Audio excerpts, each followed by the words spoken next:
record straight. You and me, we ain't nothing alike. Let's set the record straight. Those words you say, they hold no weight, they like. Let's set the record straight. You'll never break the man.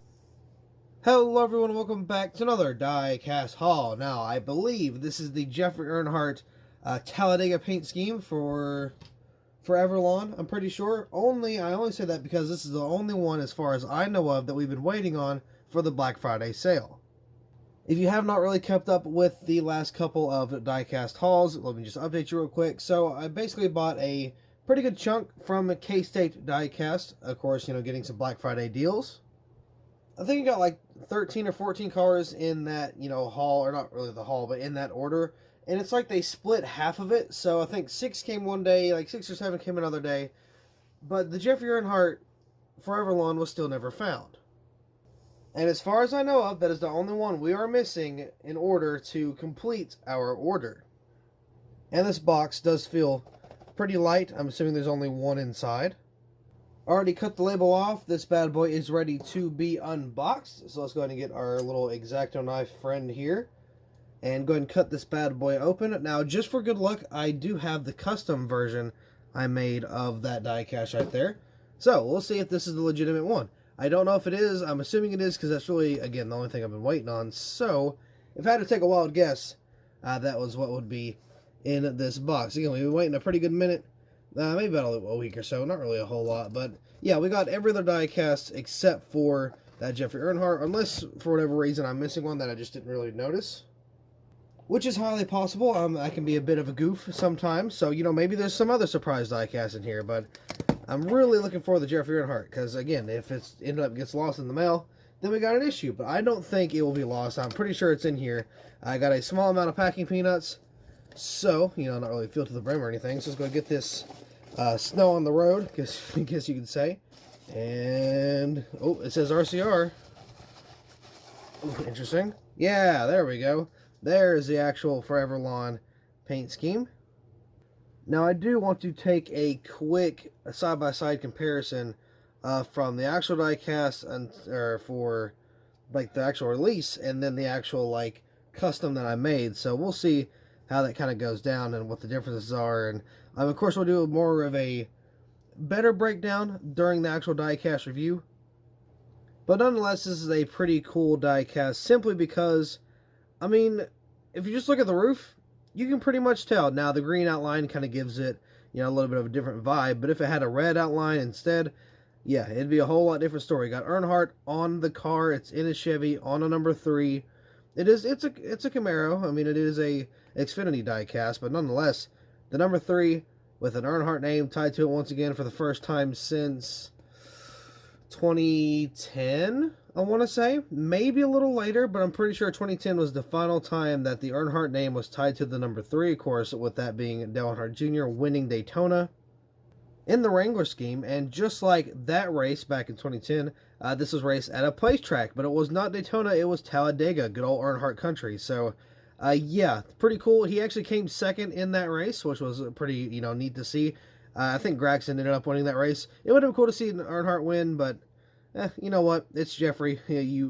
Top 2 or top 5 in general, just a second place finish is way more than we've thought he was able of doing. So, you know, can't really complain too much there. So there's the diecast. I'm going to put this down and kind of clean up my little bit of a mess here, and then actually I get the custom and do a very small, short, quick side-by-side comparison. So right here is the actual, you know, Lionel edition. And here is my custom. Now, again, you know, it's not going to be super perfect, but I did what I could. Try to do my best. Now, of course, this is not my template. I just kind of threw it all together, see how it would look. I mean, you know, it's kind of hard to tell, but you can definitely tell which one's custom and which one is not. But compared to the other, like the actual legitimate diecast, I think it looks pretty darn good. I mean, yeah, it's got its flaws a little bit. But, you know, for the most part, I think it looks pretty good. I'll probably make a race version out of the custom. Go ahead and just add more customization to it. But, yeah, a pretty cool little die-cast right here.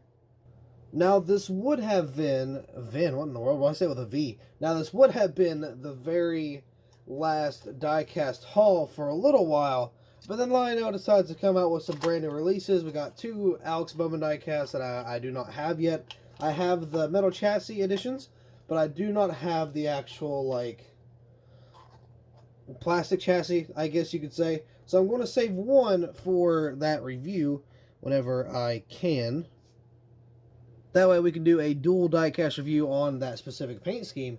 But nonetheless, yeah, Lionel was like, hey, got some more releases for you. And William Byron's 2022 Martinsville Race Win was on that list. Therefore, I had to get it because I was in person for that race. It is not the Elite, it's just the ARC.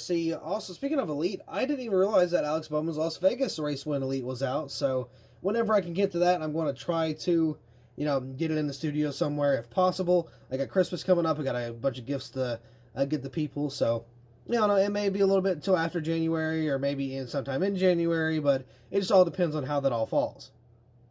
But I am really glad they made this diecast. Once again, take a sharp eye out, or keep a sharp eye out for this diecast review coming very soon. Not really too sure when, but I promise I will get to it eventually. I just moved a Bowman diecast out of the way for a side-by-side comparison, so I'll probably just kind of replace it with this diecast here. So that should be on the way within about 2 or 3 days, so kind of expect the diecast review around then. So once again, this is a pretty short diecast haul. It's only one diecast. I would wait for the Byron to come in, but it's hard telling whenever the Byron would come in, so it can take up to a week, up to a couple weeks. It can take up to a few days, but I've been waiting on this diecast for so long already. Didn't really want to wait around. I had a pretty good feeling that it was going to be the Earnhardt car. Lo and behold, we got it right here.